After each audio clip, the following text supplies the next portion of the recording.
Hi guys, welcome to my channel Lush Gardener. I hope you guys are fine and are safe. So guys, I had this ceramic pot for quite some time, but I was not quite happy with the look of this ceramic pot.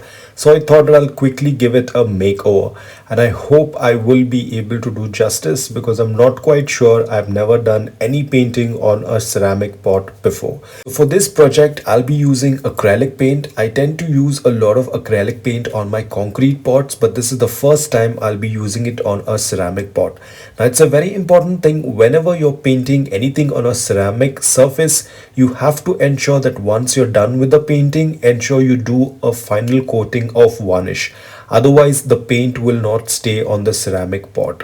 Now guys, what I'm going to do next is I'm going to use a base coat that is going to be the gray color because I want this pot to be gray in color, and then I'm going to draw something on it. So the base coat is going to be gray color. So I'm done with the base color, which is gray. The entire pot is colored gray. Now I will apply some varnish and keep it aside to dry. It will take a couple of hours for it to completely get dried. I will then do a design on it and then again put another coating of varnish. So in this way there will be a double protection of varnish on this ceramic pot.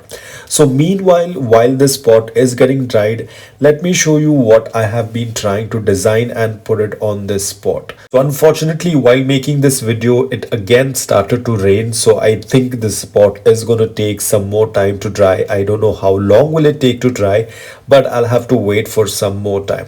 Meanwhile, these are the designs that I have been practicing in order to replicate it on the pot. Basically, these all ideas I have been going through a lot of pages on Instagram that are from Korea. So Korean people have a very different approach when it comes to succulents. They tend to treat it like a very beautiful art. Their pots, their succulents, everything looks so perfect. So I wanted to create something similar to what kind of designs they have. They usually have this very subtle design on the pot, and then they have their succulents.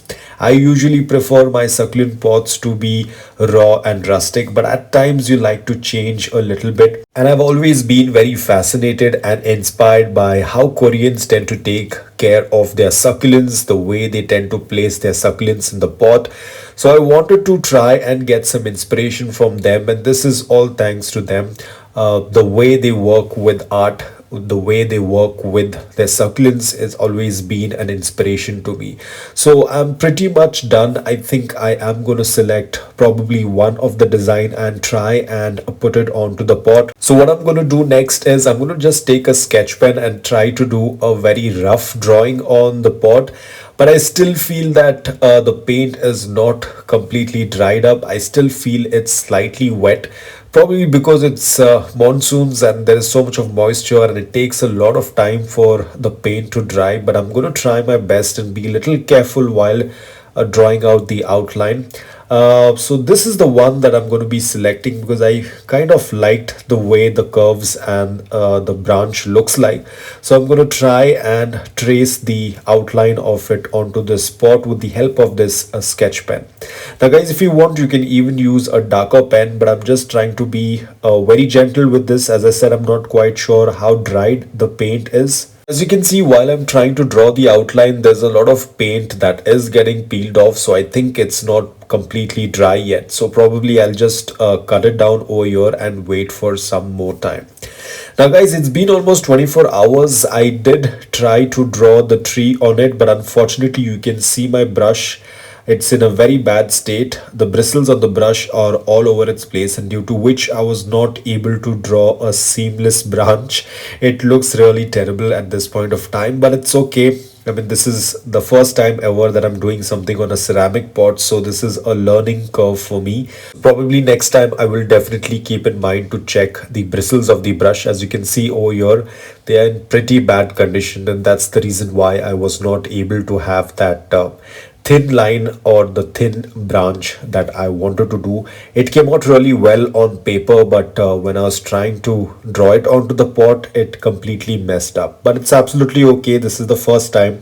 It's always something that you tend to learn new. It's always better to learn from your mistakes. So guys, now I'm completely done with the horrible painting on this pot. So now what I'm going to do next is I'm going to fill up this pot because, as I said, this pot is a long neck pot. It's like a vase. Now, definitely, we cannot have so much of space for our succulents, otherwise, they will get rotted because of excess moisture inside. And secondly, this pot is made out of ceramic, so we have to be extremely careful because I belong to a tropical environment.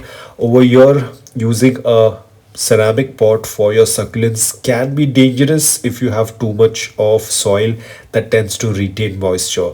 I have reduced the depth by using these pebbles. Now if I have to give you an approximate depth, it would be around 3 to 4 inches, but probably I think 3 inches is going to be quite less. So what I'm going to do is I'm going to take out few more of the pebbles because I think 4 inches would be good enough, because this particular succulent that I'm going to be putting in this is going to be slightly larger and it tends to grow quite huge. So I'm going to try and take out few more of these pebbles and make it around 4 inches, which would be good enough for this succulent. So once we are done with reducing the depth of this pot, it's now time to fill in the succulent soil mix. Now the succulent soil mix that I'm using here is my DIY succulent soil mix, which consists of 80% of aquarium sand and 20% of regular garden soil. This is the type of soil mix that I always tend to use.